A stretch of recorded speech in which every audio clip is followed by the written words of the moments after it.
I'm Blaze Baker, and this is how I set up a Pirelli National Superstock 1000.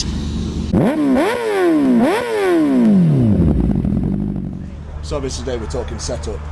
So it's obviously been quite difficult to set everything up for this weekend because day one, free practice, was absolutely wet through. And then going straight into day two, we've got glorious sunshine. So just tell me a little bit about it, mate. So how do you personally go about the setup of a bike? Okay, well, first of all, like you said, the Friday was completely soaked out. So yeah. First things first, what we do with the bikes is obviously wet tires. We get to run the SE1Rs, which are the soft compound SE1 rain tires. So that just makes sure it gets sort of heat in the tires, even though it's sort of wet through. And then we change the bike quite a bit. We soften everything up from the rear suspension to the front forks. We make it just a little bit softer to ride. We also are able to fiddle with our electronics. We can add more wheelie control, add more traction control, which makes the bike a lot more easier to ride in the conditions. We found a very, very good position setup wise in the wet, and I think if it were to rain, I don't think it would, but if it were to rain, we're in a good position for the wet. So why do you soften everything up? Because obviously I'm not a racer, I don't know all this, and I guarantee that a lot of you guys watching this at home aren't racers. So when you get on the bike that's a base setup, why do you then soften it for wet conditions? Like what's going on there? Well, when you're riding in the rain, you are definitely not riding as hard as what you would be, in the dry. You've got to be very, very precise with your throttle application, very smooth under braking, and so technically you're not riding as hard as what you would in the dry. So therefore we just soften everything off, so the bike sort of gives you that sort of feeling under the condition. You can get some feedback from the bike under the wet conditions. So obviously in the dry you'd stiffen it to get more feeling, but in the wet you soften it to get that feeling. Yeah, exactly. Oh, okay. And is that because the forks and the shocks aren't compressing as much because you're not braking as hard? The forks, well, exactly. The forks aren't compressing as hard because we're not braking as hard. Another thing we use is the standard discs. They are just give you a better feeling compared to the ones we used to race with. So by standard discs you mean the ones that come straight out of the factory as you get the bike. So what's the difference between those and the non-standard discs that you use in the dry? The discs that we use here, they're just a little bit more thicker.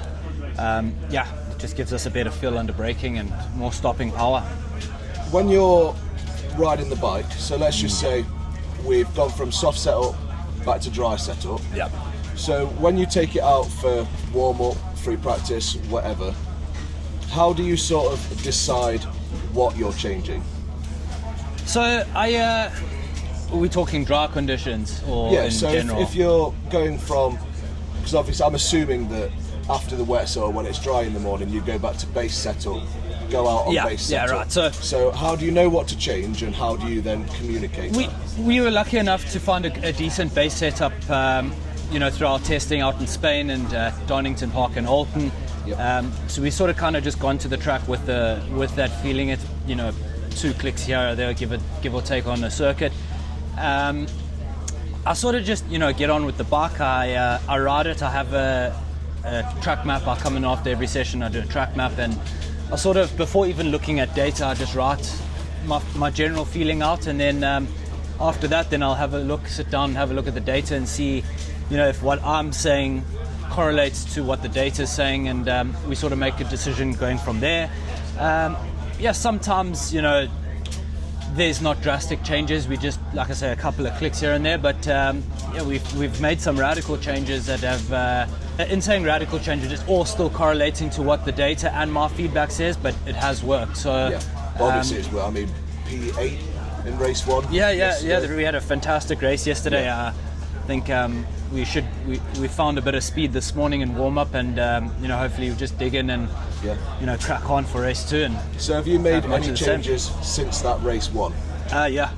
So what have you changed about it? Because obviously you had a really good race, and it obviously worked because you ended up with P8. So Well, Why have you basically, changed it, and what have you changed with that? basically what, well, hopefully this is going in after the end of the day, but I'll tell you anyway. So basically what I was struggling with in the race yesterday was turning into the corners. The bike wasn't turning in.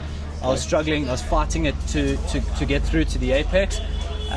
So we've just sort of raised the rear slightly, quite a bit actually, and Is that just to sort of dive the front so it just turns a little bit helps sharper? us turn it in a little bit easier, and yeah, like I say, so far so good in warm-up. I felt really good, and yeah, now for the race. So confidence pushing forward then. Yeah, let's do it, man. Like I said, there's tiny little changes. I mean, by raising it up quite a lot, in layman's terms, it's probably not a lot, is it? It's Yeah, I probably, mean, we're talking millimeters here, but in terms of you know, feeling it on the track, it's a very big change. So yeah. I mean, so I don't quite understand what you mean by this, like, feeling thing. So what do you mean by feeling? Like, so it's what like I said to you, for? you know, I was